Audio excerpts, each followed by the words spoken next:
Уважаеми модератори, уважаема аудитория, благодаря на организаторите за поканата и възможността да можем да представим и неоперативното лечение, а именно и кинезитерапията, която последно време се опитваме да модернизираме в България, като смело можем да кажем, че даже изпреварваме някои страни. Тази презентация е свързана най-вече с структурната сколиоза, а не с функционалната, като световните дружества казват, че функционална сколиоза няма. Сколиозата може да бъде само структурна. Виждате на този слайд, че може да имаме разминаване в раменете, в талийните триъгълници и въпреки това да няма наличие на никаква сколиоза. Другата снимка е малко подвеждаща, защото това дете е показано с неговата си сколиоза, но след обучение как да направи една по-добра корекция и да може да се подобри външния си вид. Сколиозата е лекувана изключително от отдавна, поне данните са от Хипократ, 5 века преди новата ера. Тогава данните показват най-вече, че сколиозата е лекувана чрез механични средства, а именно използване на гравитацията и силата за натиск на изпъкналите части. Гален въвежда термините сколиоза, кифоза и лортоза, като той също продължава тази линия за механична терапия с изтегляне по дължина на тялото, а също така и с натиск на изпъкналите части с дъската или пейката на Хипократ. На този слайд може да го видите. Като основни данни е Хенрик Линк от Швеция, който създава шведската гимнастика, съответно е изобретил доста от уредите, които и в момента ние ги използваме в физическото образование, като гимнастическия кон, шведската стена, а оттам вече, понеже е швед, разбираме откъде идва това наименование, градата, а също така комбинира упражненията за лечение на ортопедичните заболявания с масажа, който е наречен също шведски. По същото време в Германия Хейне пък е ортопедичен механик и лекар, той е смятан за баща на ортопедията в Германия, популяризира екстензионните легла, не вярва, че упражненията могат да свършат работа и също така е изключителен почитател на корекцията с механични сили. По същото време пък във Франция Правас успява да комбинира механичните сили и упражненията, като основател на един от най-известните ортопедични институти в Лион и виждаме комбинацията, която той прави по това време, а именно изпълняване на упражнения и изключително драстично използване на механични сили. От периода на романтизма в ортопедията се пренасяме в по-близки наши дни, а именно така известните в момента упражнения и принципи на Шрот, като Катерина Шрот е имала сколиоза и от 1921 година на базата на шведската гимнастика разработва упражнения, като тогава без използването на рентгени и на скенери тя осъзнава, че сколиозата трябва да се правят упражнения в трите равнини, като нейната дъщеря Криста Лейнер Шрот пък описва методиката и издава книга. Това са снимки от преди 100 години и начина, по който тогава са изпълнявали упражненията. Виждате също на една от снимките, че има сериозно използване на механични сили, така че все още и по принцип и в момента използваме комбинация от методиката. Шрот се развива изключително добре последните години, но съответно всеки започва да си я модифицира по собствен начин. Мануел Риго създава Риго концепцията, като надгражда методиката, Аксел Ханес също от клиниката в Германия и Ханс Рудолф Вайс, който е син на Криста Шрот и внук на Катерина Шрот, създава своя методика Шрот без практис, но като цяло ние смятаме, че Шрот терапия няма, защото има едно течение, където наши колеги започват да се наричат Шрот терапевти или пък кинезитерапията да се нарича Шрот терапия, а това са специфични упражнения за сколиоза. България има изключително големи традиции в лечението на гръбначните изкривявания. Още 1942 година, това е книжка, която попадна при мен, е издадена като основи на изправителната гимнастика. Още тогава са използвани шведските стени. Ако се върнем по-назад, можем Да си припомним какво голямо внимание се обръщаше на децата, правеше се утринна ведрина, така наречена физзарядка, и когато имахме съмнение за лоша стойка, се изпращаха децата на ЛФК. Тази изправителна гимнастика обаче последните няколко години, благодарение на гайдлайните на СУСОРТ и на множество публикации, които се направиха, се взе решение да се създадат системи, които да се наричат специфични физиотерапевтични упражнения при сколиоза, като наистина се има в предвид да се обърне внимание предимно на структурните изменения, а не толкова на лошата осанка. Терапевтичното ни поведение, според всички дружества, които се занимават с гръбначните изкривявания, ако сколиозата е между 10 и 20 градуса, предимно трябва да се прилага проследяване и наблюдение на тази сколиоза. От 25 до 40 градуса се прилага така нареченото ортопедично лечение или поставяне на курсети. Над 50 градуса най-доброто лечение при тези деца е хирургичното, като разговорите за хирургично лечение е хубаво да започнат още на 40 градуса. Разбира се, кинезитерапията има своята голяма роля, като успешно може да задържи прогресирането на сколиозата при по-леките форми, а също така и да подпомогне курсетолечението, когато то е предписано.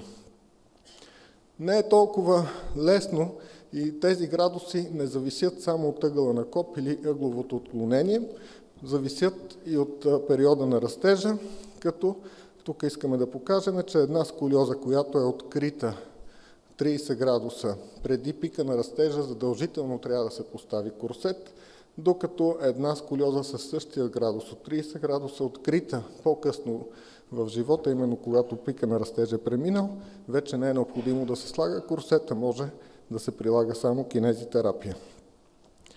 Според Световното дружество, за да може да се определи една система като специфични физиотерапевтични упражнения при сколиоза, трябва да притежава следните характеристики: обучение на пациентите в тяхната самостоятелна корекция в трите равнини, те да могат да стабилизират тази коригирана позиция и да се усъвършенства по време на дейностите, ежедневните дейности в живота.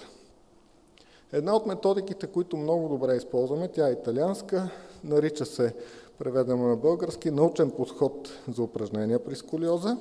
Тя притежава два основни елемента: изграждане, обучение в самостоятелна корекция и съответно упражняване в тази корекция. За да направим корекцията, ние правим редица измервания и изследвания, за да открием отклоненията на тялото в трите равнини. След като открием отклоненията, съответно даваме инструкции, обучаваме пациентите да направят въпросната корекция. Понякога се нуждаем от деротация, друг път от странично преместване или пък много често от кифотизация. Тук имаме един случай, при който искаме да покажем, че въпреки сколиозата имаме голямо нарушение и на сагиталният баланс на тялото. Виждате, че имаме предимно и обръщане, инверзия на кривините. Имаме една кифоза в лумбална област и лордоза в торакална област, така че корекцията, която се налага да направим, е не само страничното преместване, а тук даже според нас водещото беше корекцията в сагитална равнина, за да се стабилизира по-добре гръбначния стълб. За да определим упражненията, правим редица тестове, чрез които определяме упражненията, които след това ще изпълняваме, като тези тестове са си стандартни за пространствена ориентация, за равновесие, мускулна сила или напрегната мускулатура. На базата на тези тестове, упражненията, които трябва да подберем, те са изключително авторски, трябва да бъдат такива, че да затруднят корекцията, не да я подпомагат, но не е достатъчно да я затруднят, че детето да я изпусне. Така че упражнението трябва да бъде толкова сложно, че детето да може да запази своята корекция. А именно в този случай искаме да покажем един случай. Това е пациентка с 40 градусова сколиоза, така че наистина голяма. Имаме само едно действие, странично преместване, пред нея има огледало, тя наблюдава тялото си и трябва да задържи перфектна корекция, докато ние даваме определени указания какво искаме тя да изпълни. Разбира се, по-трудната корекция, която може да дойде при дадените пациенти да я приложиме след 1, 2, 3 месеца, в зависимост от случая, това е ротацията, където те могат да извършат много трудно. При тази пациентка всичките неща се случват толкова лесно, защото тя има възможността да извърши всички тези действия, но не всяко дете може да направи това нещо. Така че правим ротация, при което трябва да ротираме само тази част, само торакалната област в сравнение с останалите части и извършваме упражнения. Упражненията също така ги съчетаваме и с предпочитанията на детето и с това, с което то се занимава. В случая, ако е балерина, съответно и даваме задачи да изпълнява упражненията от балета с корекция. При по-подробната система, а именно Риго концепцията, която е базирана на принципите на Шрот. Именно Мануел Риго е човека, който успява да разпространи тази методика извън Европа. Той е първият, който провежда курсове в Щатите и оттам вече се популяризира тази система.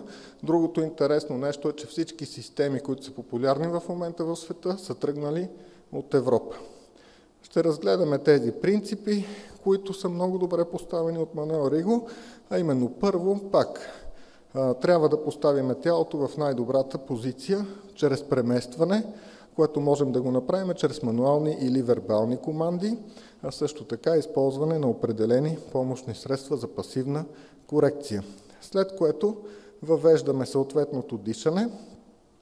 Това е асиметричното ортопедично дишане, което е измислено и описано от Катерина Шрот, като трябва да се разширят специфичните зони, но техниката на разширяване е свързана по-скоро с използване на това усещане за разширяване и поддържане с нормално дишане на тези зони, разширени през цялото време. Изключително трудно нещо. Мускулната активация е трета по време, което настъпва, но съответно ние я въвеждаме от самото начало. В момента, когато започнем да поставяме тялото в добра корекция, ние трябва да активираме мускулите. При дишането също активираме специфични мускули, за да се задържи тази корекция. И след което трябва да активираме максимален брой мускули изометрично, за да може да създадем и максимален брой импулси към мозъка, проприоцептивни, които да приемат новата позиция. И накрая интеграцията, която е свързана пак с този вид упражнения, при които ние трябва да запазим възможно най-добрата корекция и извършване на различни дейности от живота ни. В този случай може да видите елитна гимнастичка, която без корекция виждате движенията и с корекция ние трябва да започваме отново да обучаваме нещо, което тя го е правила цял живот. Също скачане на въже без корекция и същото, като трябва да поддържа една корекция, тя забавя темпа и трябва да я учиме отново. Много добре се комбинират специфичните физиотерапевтични упражнения с курсето-лечението при по-голям ъгъл на отклонение, при което можете да видите на тези видеа. Съвременните курсети са изключително добре направени, така че позволяват абсолютно много движения, включително и художествена гимнастика, както и балет. Неприятни са за носене, това не ги прави по-добри, но не е нещо невъзможно и трябва да стимулираме децата да ги използват пълноценно. Благодарение на Медицинския университет и съответно най-вече на декана на Медицинския факултет можем да си позволим и въвеждането на нова система в ортопедията в Горна баня. В системата се нарича Форметрик. Тя ни позволява да правиме пълен анализ на гръбначния стълб без никакво рентгеново облъчване, а именно чрез видеорастърна стереография, при което чрез линии от светлина върху гърба можем да извадиме доста голяма информация и да видим абсолютно всички отклонения на гръбначния стълб, разбира се, само с топографията. Една от предимствата на тази система е, че много са близки картините до рентгенографските. По този начин ние не можем да се отървеме съвсем от рентгенографията, но можем да разреждаме съответните рентгенографии, защото, знаете, при малките деца това не е много полезно. А също така, в този случай можем да покажем, това е преди, т.е. в отпуснато състояние детето и когато е необходимо да направи корекция, ние можем да заснемаме тази картина, да показваме разликата и по този начин да мотивираме нашите пациенти да се правят повече упражненията. Не обаче кинезитерапията лекува пациентите с сколиоза. Интердисциплинарният екипен подход, който е свързан при нас задължително с лекар, ортопед, който контактува с кинезитерапевтите, ортопедичните техници, пациентите, родителите, изключително сложна комбинация от комуникации, но в крайна сметка, когато се получи, всички имаме изключително добри резултати. Така че упражненията ни трябват все повече доказателства, за да можем да определим и да кажем конкретен протокол, който да се използва в бъдеще. Благодаря ви за вниманието.